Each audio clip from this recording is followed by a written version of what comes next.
El vestido nuevo. Virginia Woolf.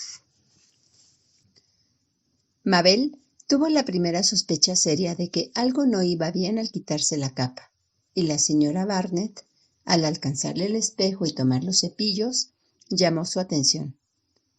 Un tanto exageradamente, tal vez.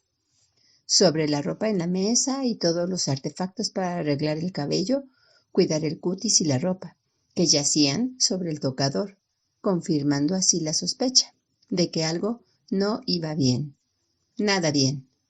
Y la sospecha aumentaba mientras subía las escaleras y se arrebataba sobre Clarissa Dalloway, y después de saludarla, corrió hacia el fondo de la habitación, donde en un rincón oscuro colgaba un espejo y se miró.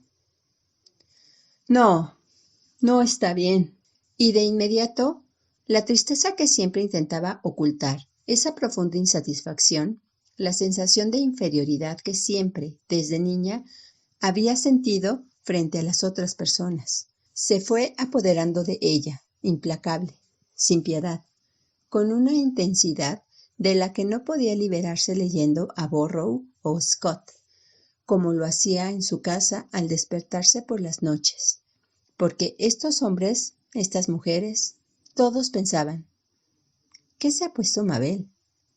¡Qué mal se ve! ¡Qué espantoso vestido!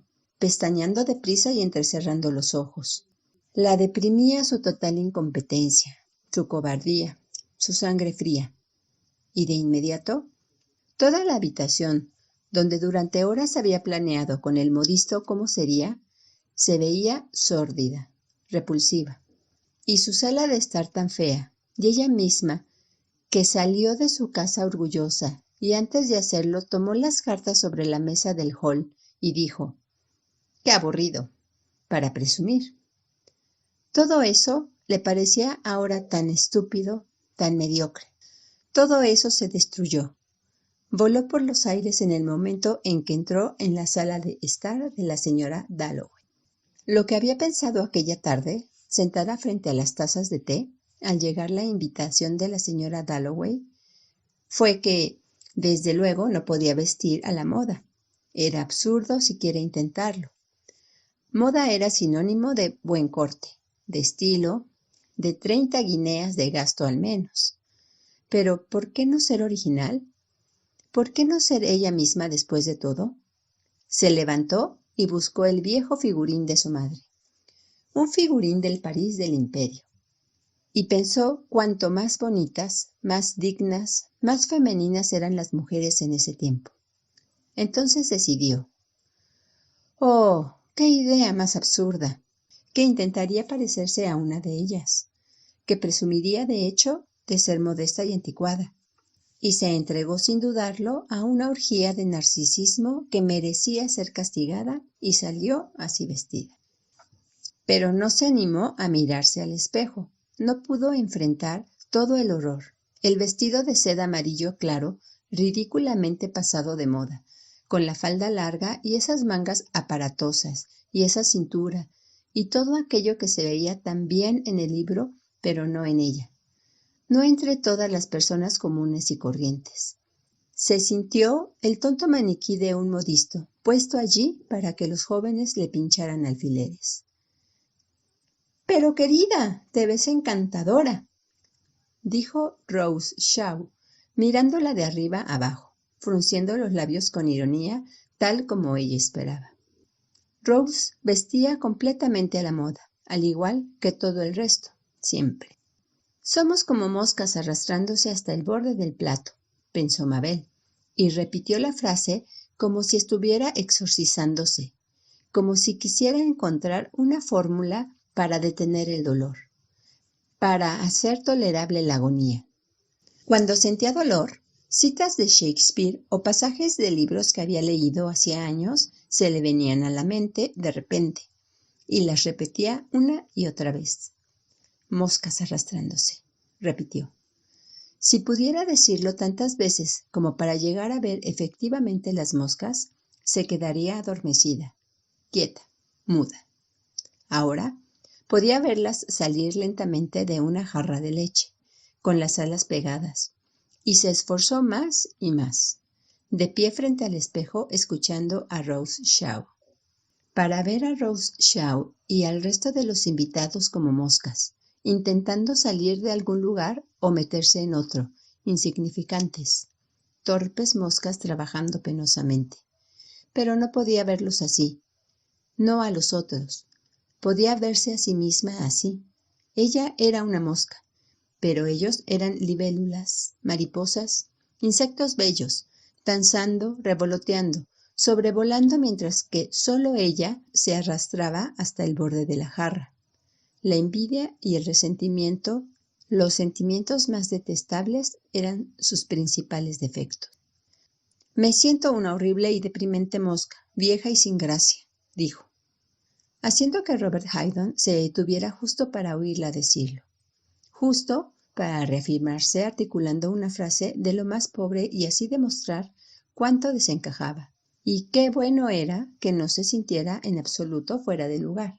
Y desde luego, Robert Haydon respondió algo bastante correcto, bastante falso, que ella interpretó al instante y se dijo a sí misma.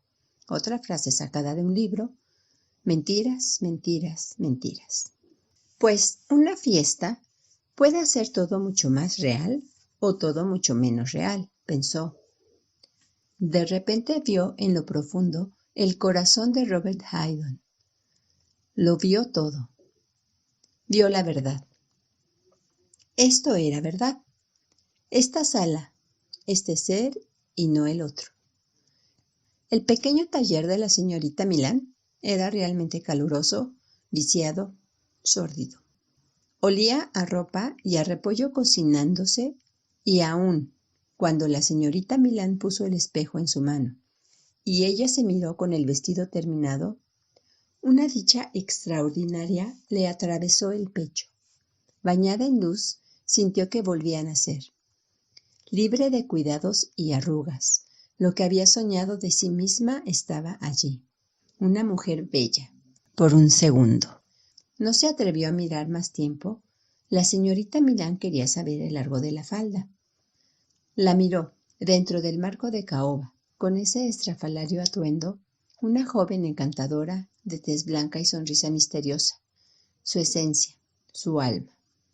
Y no era simple vanidad o narcisismo, lo que le hacía pensar que era un alma buena, cariñosa y sincera. La señorita Milán dijo que la falda no podía ser más larga. En todo caso, dijo, frunciendo el ceño, muy concentrada en su trabajo, debía ser más corta. Y de repente se sintió honestamente llena de amor por ella. Sintió que la quería más que a nadie en el mundo. Y podría haber llorado de tristeza al verla en el suelo, con la boca llena de alfileres, el rostro rojo y esos ojos saltones. Que un ser humano hiciera algo así por otro. Y los vio a todos como simples seres humanos, y a ella yendo a la fiesta, y a la señorita Milán tapando la jaula del canario o dejándolo agarrar una semilla de cáñamo de entre sus labios.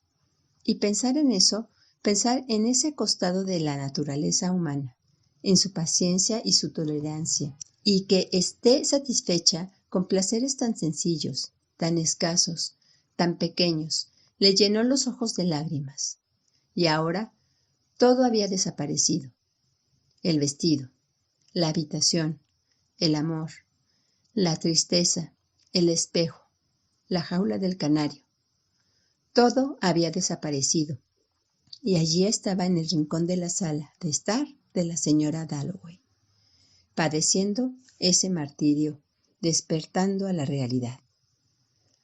A su edad y con 2 hijos, era un síntoma de tanta mezquindad, de tanta debilidad y falta de inteligencia, seguir dependiendo tanto de las opiniones de los otros, no tener principios ni convicciones, no ser capaz de decir, como otras personas, eso es Shakespeare, eso es la muerte, no somos más que una gota de agua en el océano, o lo que fuera que dijesen. Se miró fijo en el espejo. Se dio una palmada en el hombro izquierdo y entró en la sala, como si desde todos los ángulos le arrojaran lanzas a su vestido, pero en lugar de mostrarse enfadada o lastimada, como lo habría hecho Rose Shaw, Rose se habría mostrado como boudica. Se mostró algo tonta y tímida, y sonriendo como una colegiala, caminó con los hombros caídos por la habitación, sigilosamente como un perro con la cola entre las patas. Miró un cuadro, un grabado, como si alguien fuera a una fiesta a mirar un cuadro. Todos sabían por qué lo hacía, por vergüenza, por humillación. Ahora la mosca está en la jarra, se dijo a sí misma, justo en el medio, y no puede salir. ¿Y la leche? Pensó rígida mirando el cuadro. Está pegando sus alas. Es tan anticuado, le dijo a Charles Burt interrumpiéndolo, algo que de por sí él detestaba, a su paso de ir a hablar con otras personas.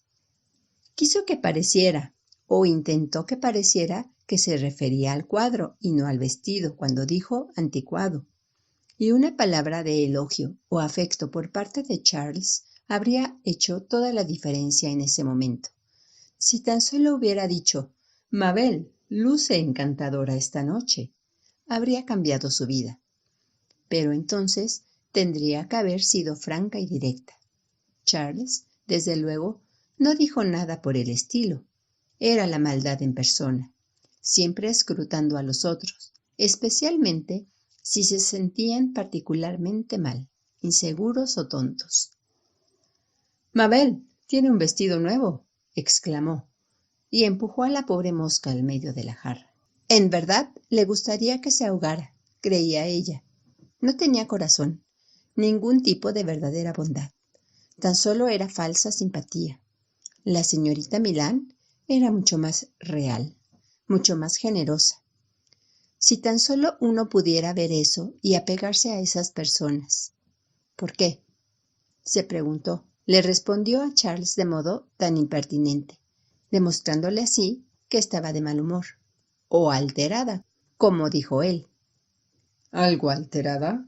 Dijo y se fue a reír de ella con una mujer que estaba por allí.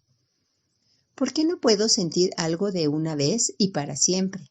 Segura de que la señorita Milán está en lo cierto y Charles no. Y apegarme a eso. Segura del canario de la tristeza y el amor.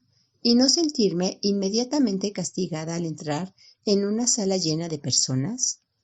Otra vez su detestable, débil, indecisa personalidad, siempre llamando la atención en los momentos críticos y nunca interesada de verdad en el estudio de los moluscos, la etimología, la botánica, la arqueología, el cultivo de patatas y verlas crecer, como Mary Dennis, como Violet Shearley.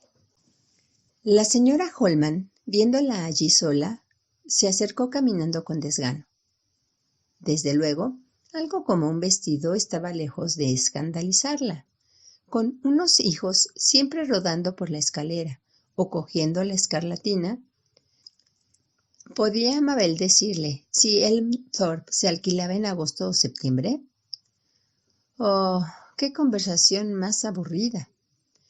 Detestaba que la trataran como una vendedora de casas o un mensajero, que la usaran, que no la valoraran. Eso era, pensó, intentando asirse de algo sólido, algo real, mientras articulaba una respuesta coherente acerca del baño y el sur, y el agua caliente hasta el piso de arriba de la casa, y todo el tiempo podía ver fragmentos de su vestido amarillo en el espejo redondo, que los reflejaba del tamaño de un botón o de un renacuajo, y era sorprendente pensar cuánta humillación y agonía, cuánto desprecio por uno mismo y esfuerzo y bruscos cambios de estados de ánimo había en algo del tamaño de una moneda. Y lo que era más extraño aún, esta cosa, esta Mabel Waring, estaba separada, desconectada, y aunque la señora Holman, el botón negro, estaba inclinada hacia adelante, contándole cómo su hijo mayor había esforzado su corazón corriendo, podía verla también, separada en el espejo. Y era posible que el punto negro, inclinado hacia adelante, gesticulando, lograra que el amarillo sentado solo, centrado en sí mismo, sintiera lo mismo que el negro. Pero los dos fingían. «Es imposible tenerlos quietos», era el tipo de cosas que se decían. Y la señora Holman, para quien la atención que le brindaba nunca era suficiente, y tomaba lo poco que hubiera con avaricia, como si fuera su derecho, pero merecía mucho más porque su hija se había despertado esa mañana con una rodilla inflamada. Tomaba esa oferta miserable y la miraba con sospecha, de mala gana, como si fuera medio penique, cuando debería haber sido una libra. Lo guardaba en su cartera. Debía aceptarlo, aunque fuera una miseria, pues eran tiempos duros, muy duros. Y herida, la señora Holman siguió hablando, cacareando sobre la niña con la rodilla inflamada. ¡Qué trágica era! Era codicia, ese grito desesperado del ser humano, como una bandada de cormoranes, agitando las alas para llamar la atención de los otros. ¡Qué trágico era! Si tan solo uno no podía sentirlo de veras en lugar de fingirlo. Pero esa noche, con ese vestido amarillo, no podía escurrir una gota más. Quería todo para ella, todo. Sabía, seguía mirándose al espejo, hundiéndose en la espantosa piscina de las apariencias, que la despreciaban, la condenaban, la dejaban como agua estancada por ser como era, débil, indecisa. Y le parecía que el vestido amarillo era la penitencia que merecía, y aunque hubiera ido vestida como Rose Shaw, con ese bello vestido verde ceñido con volados de plumas, habría merecido aquello. Y pensó que no había escapatoria para ella, ninguna. Pero no todo era su culpa después de todo. Pertenecía a una familia de 10 personas. Nunca hubo suficiente dinero.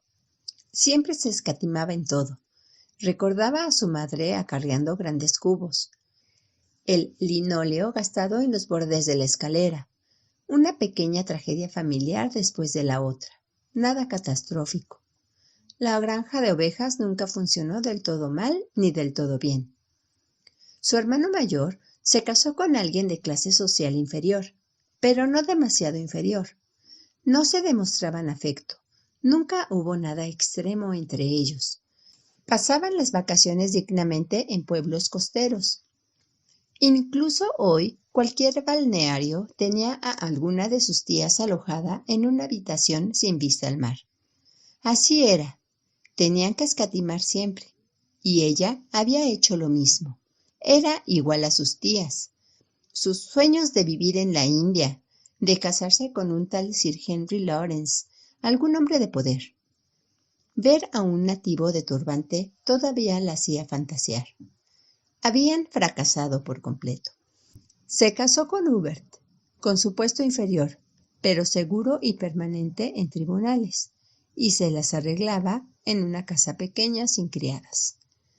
Comía guiso cuando estaba sola o tan solo pan y manteca, pero de vez en cuando la señora Holman se había ido, creyéndola la persona más seca y antipática que haya conocido, absurdamente vestida además, y le contaría a todos lo ridícula que se veía Mabel. Pensó Mabel Warren, sola en el sofá azul, golpeando el almohadón para parecer entretenida, pues no se le uniría a Charles Burt o a Rose Shaw, que hablaban como cotorras y tal vez se reían de ella junto a la chimenea.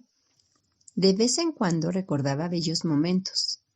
La otra noche leyendo en la cama, por ejemplo, o en la playa tumbada al sol en Pascuas.